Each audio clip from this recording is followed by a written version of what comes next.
మన మందిరం అందంగా ఉంటది కాబట్టి మన మందిరంలో దేవుడు ఉంటాడని ఒక పాస్టర్ గారు నోటితో చెప్పడం చాలా తప్పు. అంటే నీకు కనీసం ఒక విశ్వాసికున్న జ్ఞానం కూడా ఇంకా లేదన్నమాట.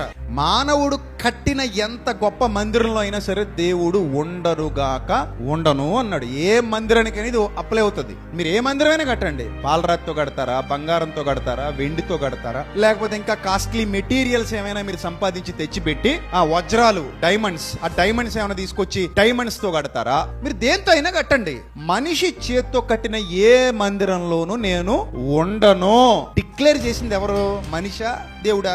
దేవుడే డిక్లేర్ చేశాడు. దేవుడు డిక్లేర్ చేసిన తర్వాత మన మందిరంలో దేవుడు ఉంటాడని ఒక పాస్టర్ గారు నోటితో చెప్పడం చాలా తప్పు. అంటే నీకు కనీసం ఒక విశ్వాసికున్న జ్ఞానం కూడా ఇంకా లేదన్నమాట. లేదా అదొక బిజినెస్ టెక్నిక్ అయి ఉండాలి. అంటే అందరూ మా మందిరానికి రండి అని చెప్పడానికి వాడినటువంటి ఒక బిజినెస్ స్ట్రాటజీ అయి ఉండాలి తప్పితే వాస్తవానికి మీరు దేవుని ఆలయం, మీలో దేవుడు ఉంటాడు, మీ హృదయంలో దేవుడు ఉండడానికి ఇష్టపడుతున్నాడు. చాలా మందిని చూస్తుంటాను నేను, రోడ్డు మీద వెళ్ళిపోతా ఉంటారు, ఈ కన్స్ట్రక్షన్ కి ముద్దిస్తారు అంటారు. నాకు ఎప్పటికీ అర్థం అవదు, ఎవరికి ఇస్తున్నారు వీళ్ళు ముద్దు?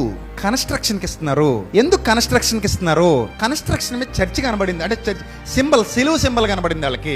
సిలువ సింబల్ చూడగానే మనకేం గుర్తొచ్చింది? అమ్మో ఇది చర్చ్, ఇది ఆ లోపల ఎవరు ఉంటారు? తలుపు కొడితే దేవుడు వచ్చి తలుపు తీస్తాడు. దేవుడు వచ్చి తీస్తాడా? ఎవరు వచ్చి తీస్తారు? అక్కడ పని చేసేవాళ్ళు పాస్టర్ గారు వచ్చి తీస్తారు. దేవుడు రాడు. మీరు ఏ చర్చి తలుపు కొట్టినా దేవుడు వచ్చి తీస్తాడా? తీడు. విచిత్రమైన సంగతి మీకు చెప్పనా? జనం ఆ భ్రమలో బ్రతుకుతుంటే దేవుడు వచ్చి మీ తలుపు కొడుతున్నాడంట. అరే నాయన, అరే బాబు, అరే బాబు పీటరో తీరా నాయన, తలుపు తీరా, ఎంతకాలం మూసి కూర్చొని తలుపు తీరా, ప్లీజ్ రా తీరా బాబు అంటుంటే మనం ఏం చేసాం? మూసేసి ఒక 10 తాళం కప్పలు వేసేసి చర్చి దగ్గర నుంచి వెళ్ళేటప్పుడు మాత్రం చర్చికి ఏమి ఇచ్చేస్తున్నాం? ఫ్లయింగ్ కిస్సులు కొడుతున్నాం. అంటే అప్డేట్ అయ్యామా? చీకట్లో ఎక్కడో లాంగ్ ఏగో బ్యాక్ వెళ్ళిపోయి ఉండిపోయామా కదా? సో కొంచెం అప్డేట్ అవ్వండి.